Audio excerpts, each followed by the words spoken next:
Salut à tous et bienvenue à ma chaîne. Je suis Mpower de chez Immortalize Production pour Immortalize Tuto. Aujourd'hui, nous allons voir comment préparer les sessions d'enregistrement. Comment bien préparer ces sessions d'enregistrement.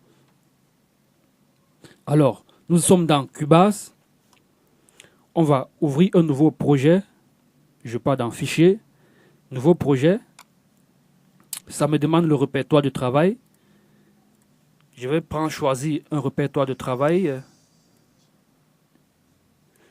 Je vais prendre un répertoire que je vais choisir là. Je peux prendre dans C. Disons, nous allons prendre le bureau. Nous créons un nouveau dossier. Ce nouveau dossier, on va le renommer. On va l'appeler Session Cubase.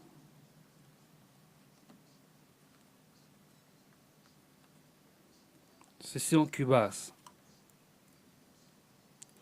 Et puis, nous allons choisir ce dossier. Là, ça dépend. Nous devons créer des pistes de voix, les pistes d'instruments et les pistes de routage, les pistes d'effets aussi. Ça dépend du nombre de... Ça dépend si c'est artiste solo ou bien si vous travaillez en artiste groupe d'enregistrement.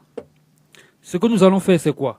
Nous allons configurer cette session d'enregistrement qui vous permettra d'enregistrer plusieurs fois. C'est-à-dire quand vous avez un nouvel enregistrement à faire, vous n'avez plus besoin de créer des routages, de créer des dossiers, de créer une nouvelle session. Vous allez juste récupérer ce dossier que vous allez l'utiliser à chaque fois que vous aurez besoin de faire un enregistrement. Pour commencer, donc, nous allons créer, on peut prendre un maximum de voix. On va dire par exemple les pistes de voix pour l'interprète, pour le chanteur, nous allons prendre un minimum. Disons, on va prendre 8 voix. 8 voix qu'on va créer en mono. Puisque ce sont les voix, ça veut dire les voix ne sont pas stéréo, les voix sont mono, donc nous allons créer 8 voix mono. Changeons donc, mettons 8. Et nous allons donner un nom à cela. On va rappeler soit voix ou bien V, pour signaler, pour se rappeler que V, ce sont les voix. Donc je veux mettre V, et puis je valide, ajouter une piste. J'ai donc V1, V2, V3, V4, V5, V6, V7, V8. Voilà, ce sont les pistes de voix déjà créées. Comme ce sont des voix, il faut qu'on mette... vous pouvez mettre une couleur qui va vous permettre de savoir que ce sont les pistes de voix. Je vais donc choisir, je vais mettre les pistes. Je vais donc colorer en vert. Vous pressez votre touche contrôle du clavier et puis vous utilisez la roulette du clavier pour changer les couleurs. Je place tout en vert.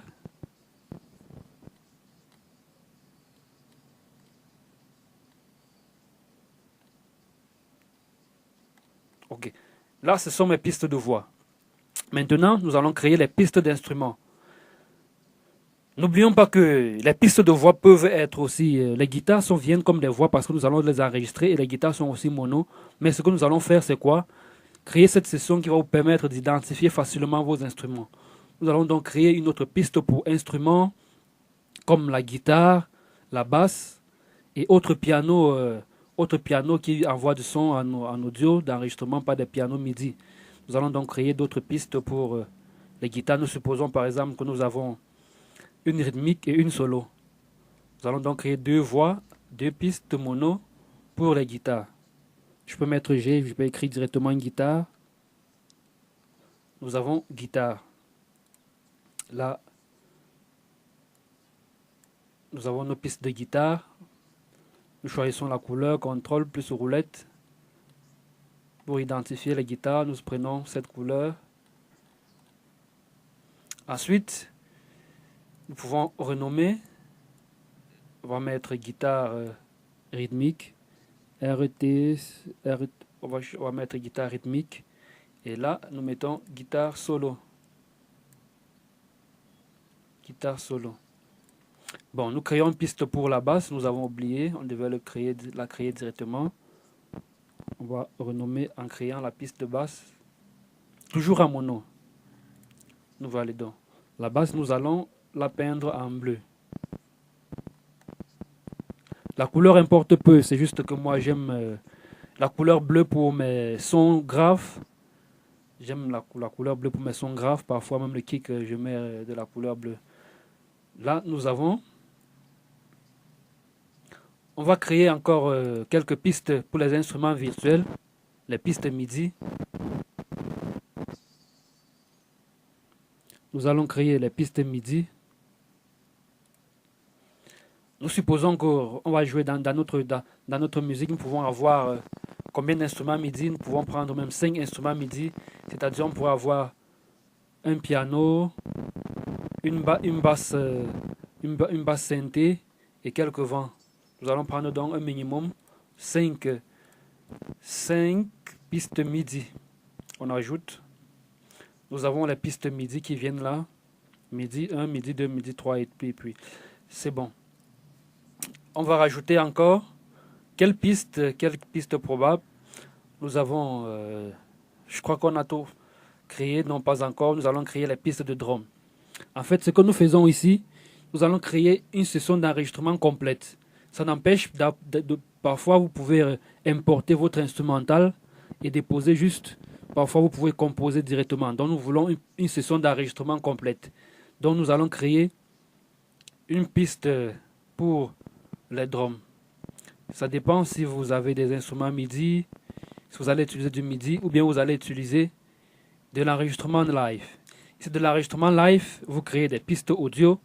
Si vous utilisez des VST, donc des VS instruments, donc des plugins synthé, vous créez donc des pistes MIDI. Pour cela donc, je suppose que dans nos pistes MIDI que nous avons créées ici, nous pourrons les utiliser pour faire nos compos MIDI. S'il faut jouer des vents à MIDI directement avec les instruments virtuels, nous pourrons utiliser ces pistes MIDI. Donc, nous allons créer plutôt des pistes audio pour la batterie. La batterie, je veux mettre plus instrumental. Vu que l'instrumental vient stéréo, nous allons laisser là en stéréo. Nous créons 2 pistes. Là, c'est pour prévoir. On va mettre instrumental.